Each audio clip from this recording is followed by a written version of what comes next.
All right, welcome back to my 16th video on programming in action for the Atari 8-bit computer. I know it's been a while since I did one of these videos, a couple weeks.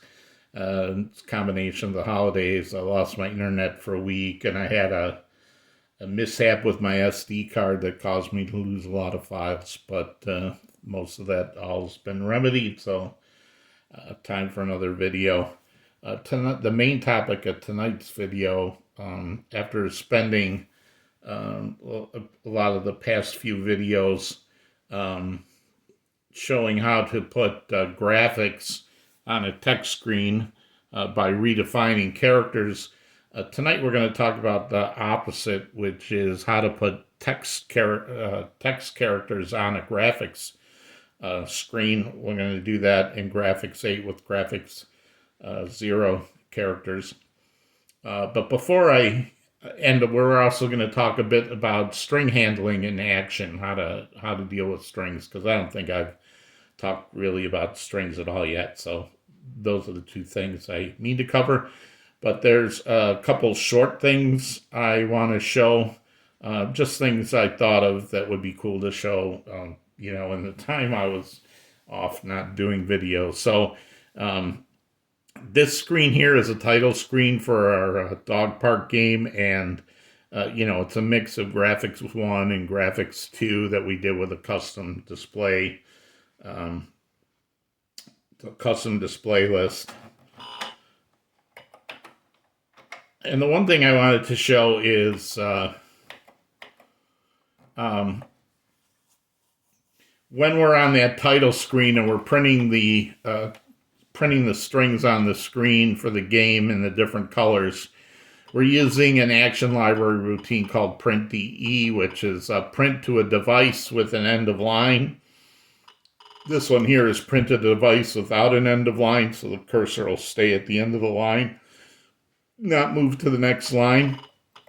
And this is a lot like BASIC's print channel 6 semicolon string, where this printed device is like print a channel, and this is the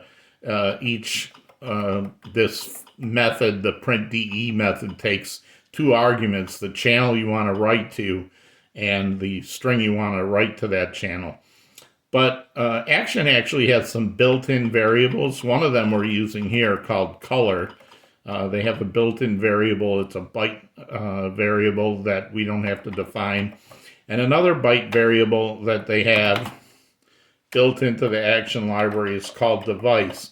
And it lets us reset the default device, which is normally 0 for the screen editor. It lets us reset that device to anything we want. So in this case, I'm going to set the default device to 6, and then I can just use a regular print without having to specify the channel.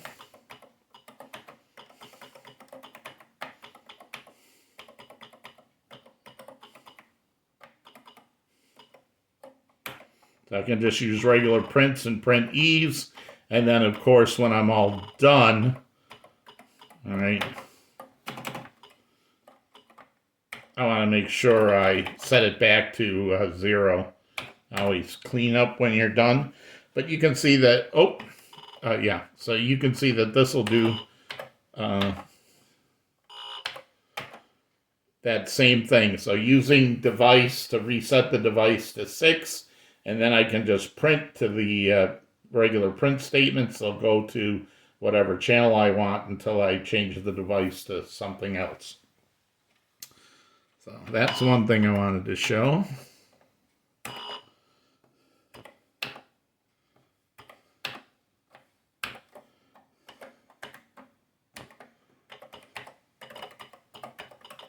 Oh.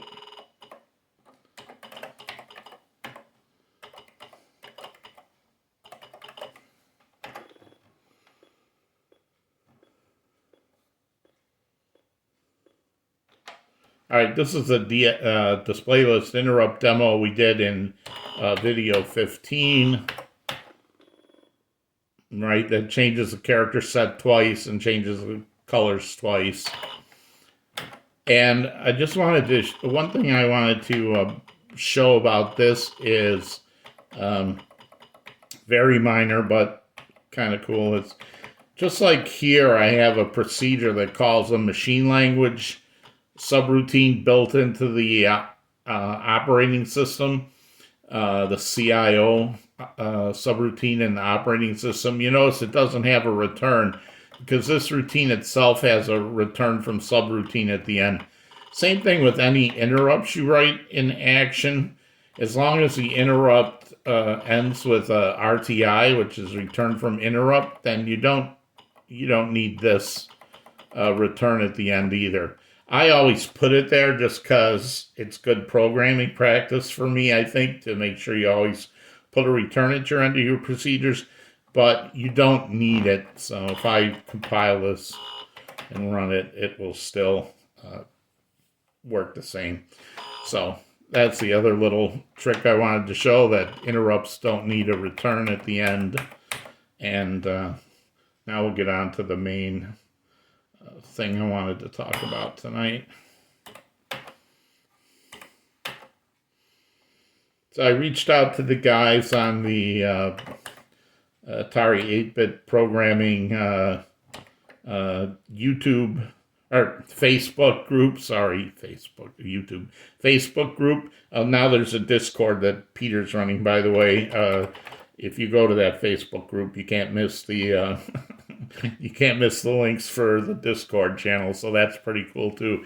And I'll be posting all the videos in there. But anyway, on the Facebook channel, I asked somebody for a routine that would draw on the screen in Graphics 8 that didn't require floating point math or the sine, cosine stuff that default action does not have.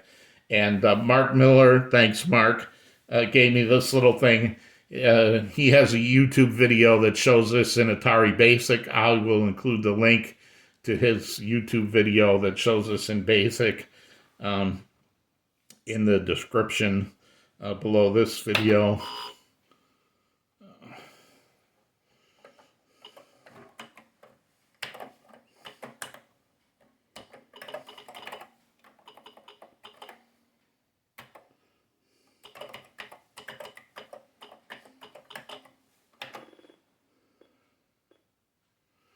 Okay, and all this does right now is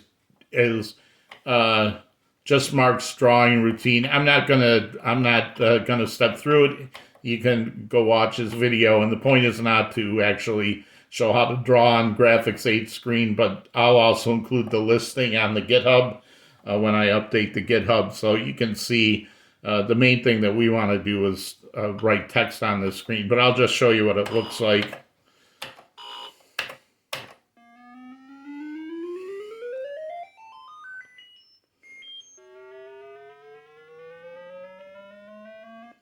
So this is just some random stuff on a Graphics 8 screen, and we're going to try to plot text on this screen. Or we're not going to try, we're going to do it. But now Graphics 8 and Graphics 0 are actually sort of like cousins of each other. So in a Graphics 8 screen, you have a resolution of 320 pixels across and 192 pixels down. The 192 pixels from top to bottom are scan lines. So there are 192 scan lines on a regular Graphics 8 screen, and across the top there are 320 pixels, and Graphics 8 breaks those 320 pixels up into 8 at a time. So 1 byte will be the first 8 pixels, and the next byte will be the next 8 pixels, and the third byte will be the next 8 pixels.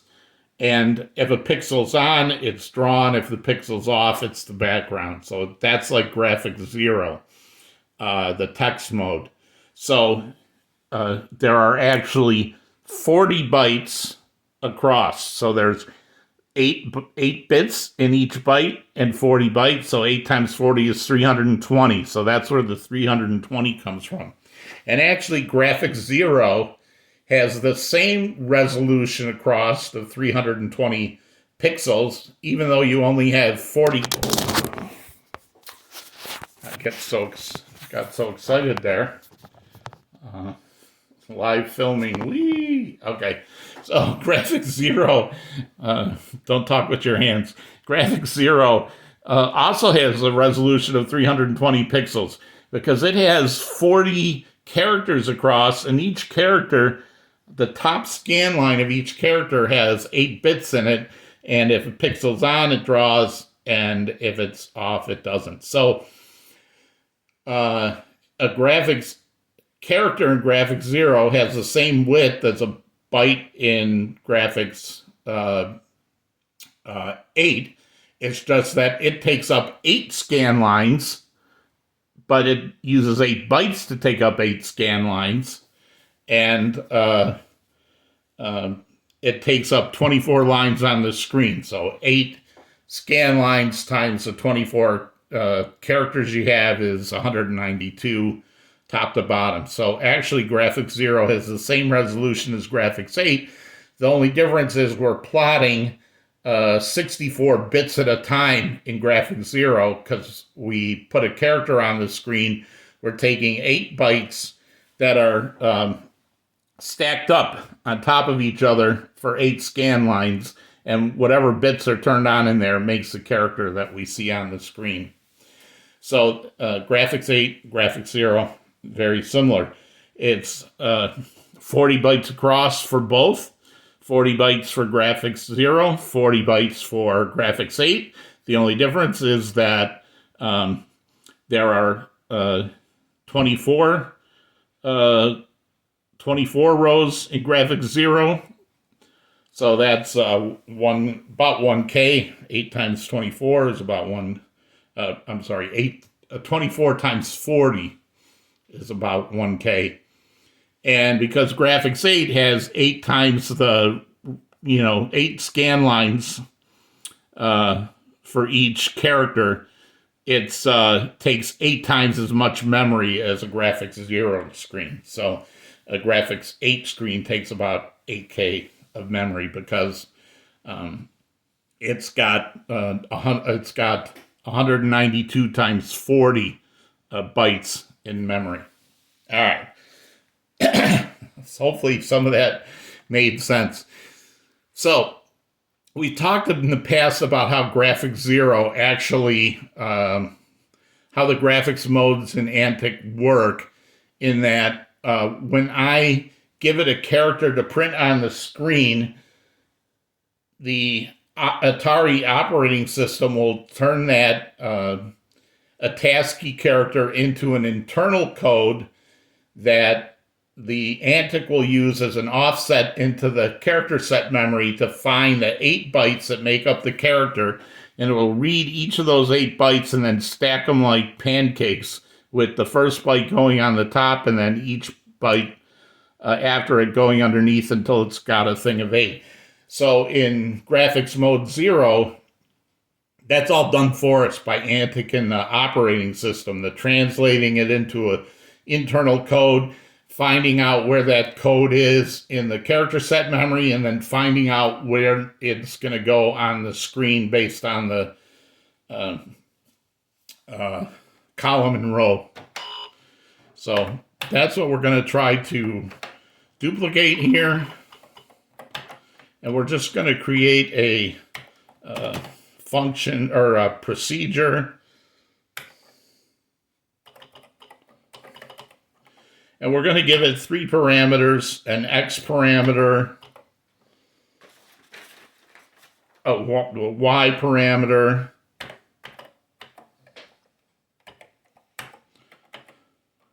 and some text. One other thing about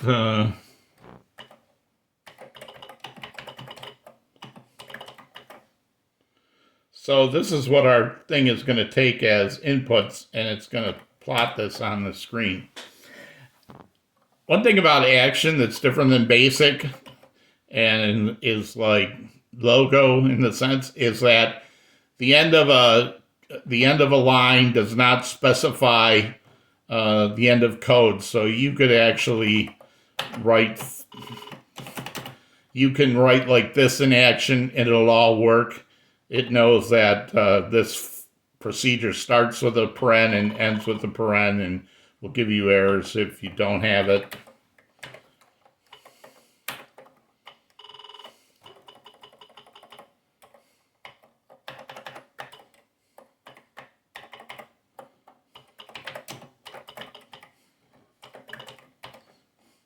So we only need a bytes because the most the X can be is 40. So it's going to be from 0 to 40. So this 16 is going to be a little under halfway. And then 120 is the total number of scan lines is 192. So that's within a byte as well. And this means I'm going to try to plot it somewhere around here, right?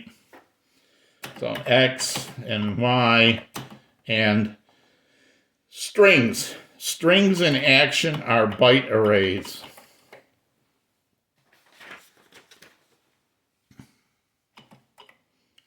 Let me just...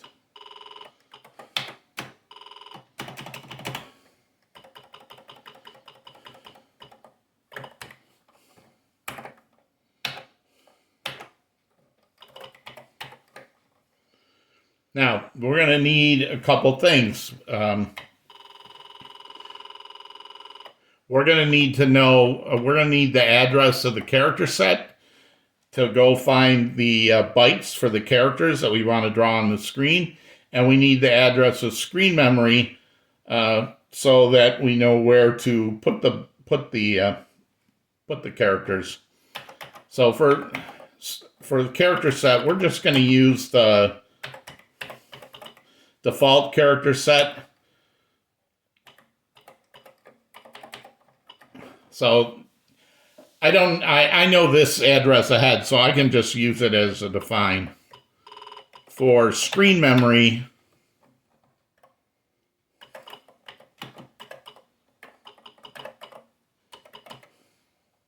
well, actually, let's use the regular.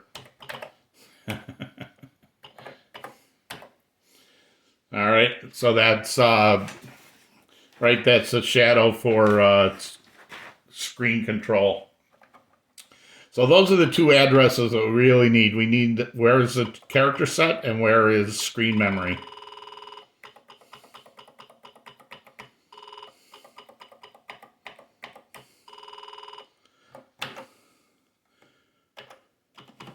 Now, for every character in this string that we're passing in, we're going to basically loop through to the end of the string and take each character and one by one, go into the character set, grab each byte one at a time, put it onto the screen memory, and then go get the next byte, jump to the next scan line, write that byte underneath, and so we're doing it the hard way, exactly what the operating system does in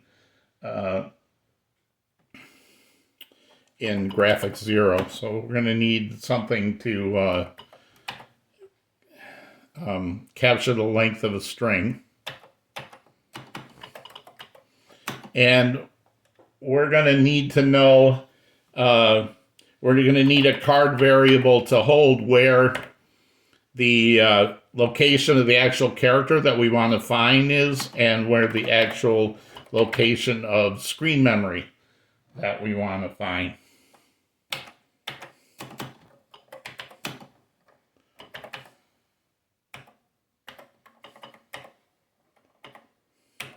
So here's how a string is represented in action.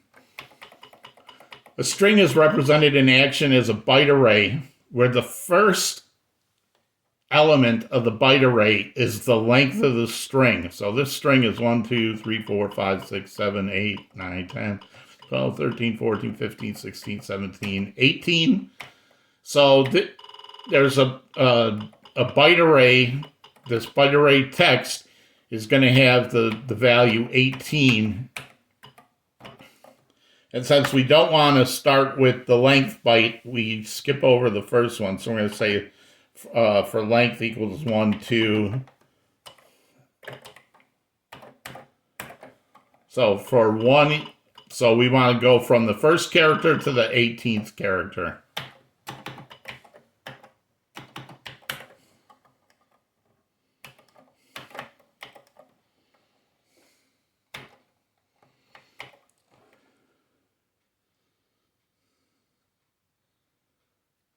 All right, so where is the character that we want? So we're going to find it in the character set. Just make sure that's what it's CHR set. Okay, that's what I called it. All right. I probably should have called it, yeah, CH base, but I'm not actually using CH base. I guess I am. So anyway, it's at this location plus whatever character we're working on times 8, because each character in the character set takes 8 bytes. So we have to offset it by 8. And then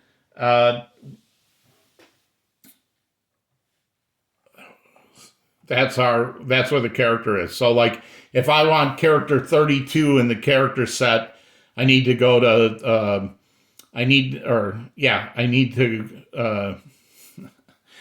this will be in a ASCII code, so it will be like 32. So text, text 1 will be a capital H, text 2 will be a lowercase e, and text length 3 will be a lowercase e and r and so on.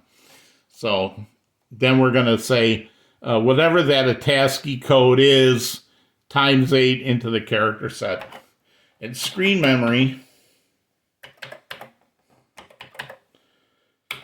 is going to be, that's where the start of our screen memory is. And then we need to offset it by our X value. So how many bytes in? So in this case below it would be, I want to go 16 bytes in. And the Y value we need to multiply by 40 because every scan line, right, is 40 bytes. So if I want to be on scan line 1, that would be 16.0, then 1640, 1680, and so on. So, and the last thing we need to do is account for the fact that we want screen memory to start at the 0 position. So I don't want it to start at the 1 position. So I want it to start at 0. So when length is 1, it'll start at 0 on the screen. When it's 2, it'll be at screen memory, the last screen memory plus 1, and so on. So this finds where the character set is. This finds where the screen memory is. We're going to need another loop counter here.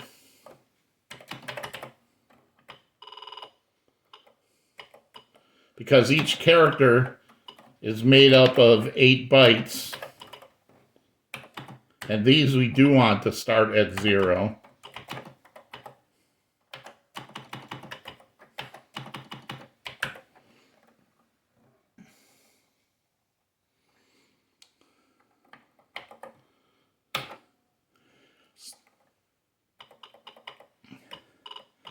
Now this is where we are. This is the character set we want to move. This is the screen location we want to put it at, but it's going to be at the top scan line of the location that we picked. This is at the top scan line. So we actually need to have a variable to capture which of the scan lines we're on right now.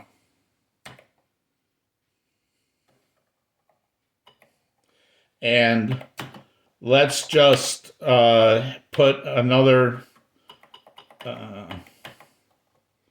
this will be the address, right, of the scan line that we want to write to next. And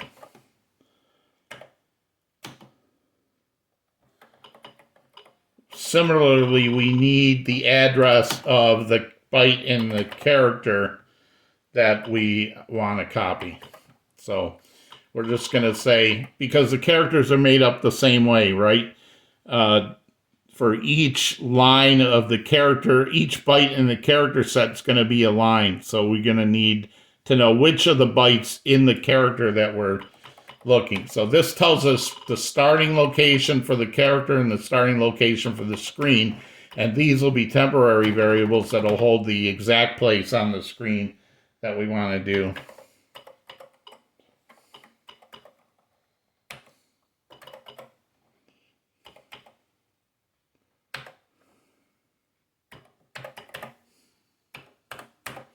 So what this says is the exact place I want to write the byte on the screen memory is go to the start of the screen memory location and then go to the character, add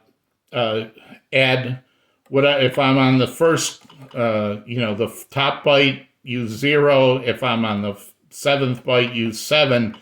That says go down that many scan lines.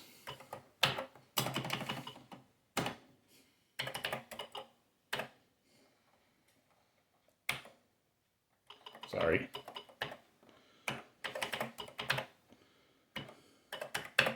This one's a lot easier. We're just saying there's 8 bytes. There's 8 bytes in this character at that character location. We're just saying grab the next byte in the character. And then the last thing we need to do. Now there's a couple ways you could do this. You could actually go here and change this to a peak to get the value out of there and do a poke to this location to put the character. But that's 2 action library routines, and I'd rather use 1. So we're going to basically move a block to screen row, take the byte that's at the character row. Maybe this would be better if I called this, let's just call this, that makes more sense to me if I'm reading it later.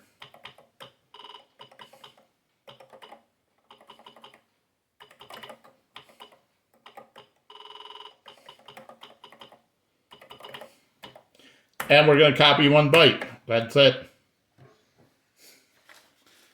So that is all there is to it. Let's see how that works. So again, just improvise. We need to know where to start, or improvise. Just to summarize. I knew it ended in eyes. Anyway, we need to know where the character starts, and we need to know where screen memory starts. These are pointers to the location in the character, and here's a pointer to screen memory. This offsets the screen 40 bytes at a time to draw each scan line in the same X position, and this says get the next byte in the character and then copy 1 byte. Actually, this will not work totally, and you'll see why in a minute.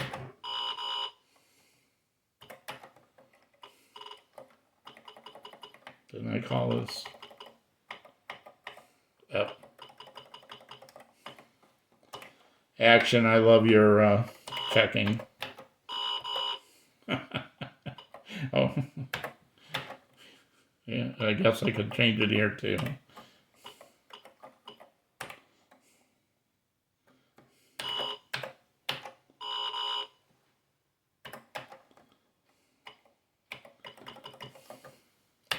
Spelling counts.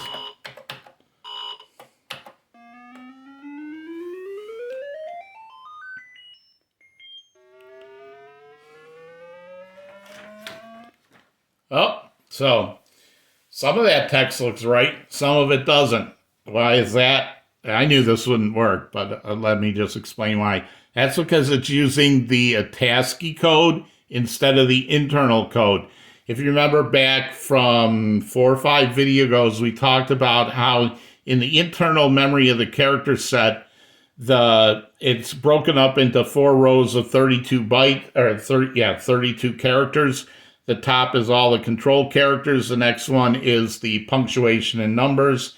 The next one is the uppercase letters, and the last one is the lowercase letters. That's how a ASCII is stored. Internally, they swap the second and third up to the top so that graphics 1 would have, that only uses half the character set, would have numbers and uppercase characters. And it takes the top row that was normally on the top and sticks it in the third place. So we're going to need a function here to convert this ASCII character into the internal character. I'm just going to call that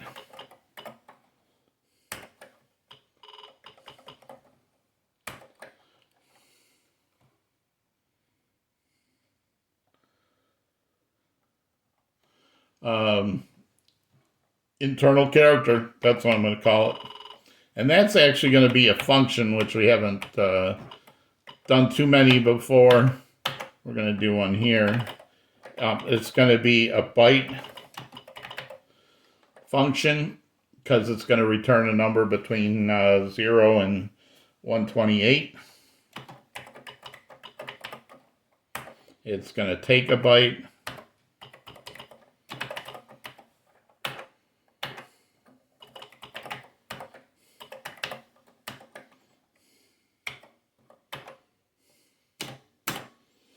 So, if it's in that first row of characters, 0 to 31 in a ASCII,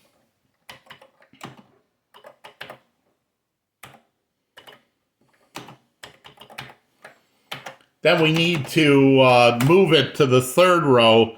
So we're going to have to add 32 for the second row and 32 to put it into the third row. So we're just going to say, whatever, if it's less than 32, we're going to increment it by 64. If it's in the middle 2 rows,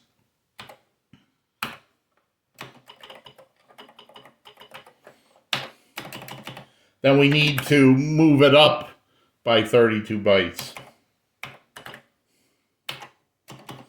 And if it's in the last row, we don't have to do anything at all. We can just leave it where it is. That's the lowercase letters, which come out right. So you can see also using else if is handy because I don't have to check on this line if it's greater than 31 or equal to 32 and less than 96, because that's already taken, the less than 32 has already been taken care of here. So you don't need to do it again. So let's see if that looks any better.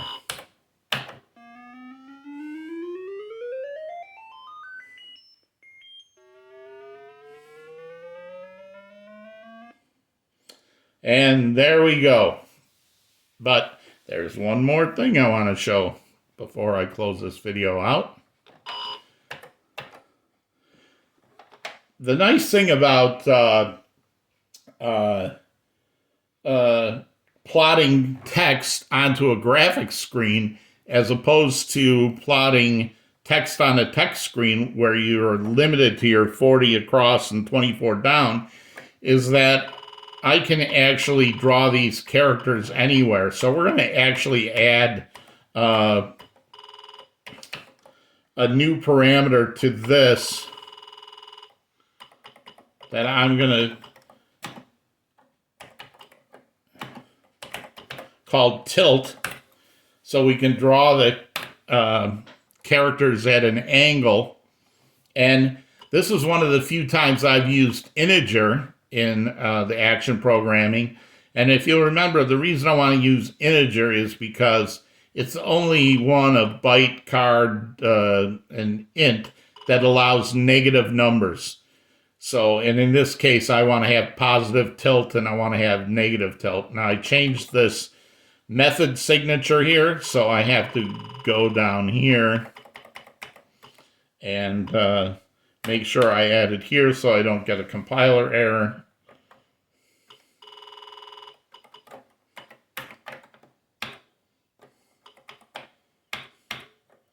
So let's add a couple more. Yes, I already tested these out beforehand, so I know where I'm putting them, but you can, of course, play with your own.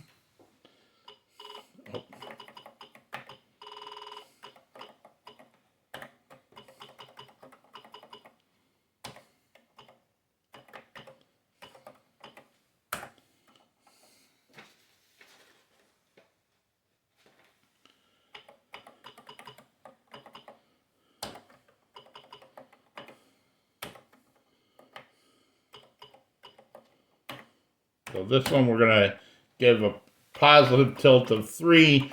This one we're going to give a negative tilt. So how do we actually do the tilt?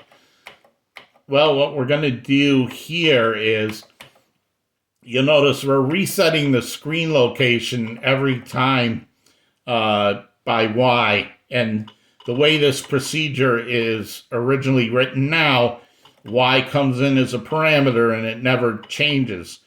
But if we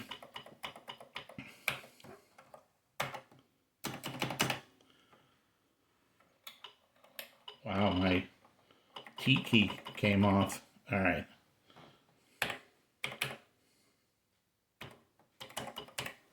If we adjust the value that we're adjusting the screen location up or down by, remember this Y represents a scan line. 40 bytes is a scan line. So that means that each pixel in the character will be offset by 3 scan lines for this and -8 scan lines for that.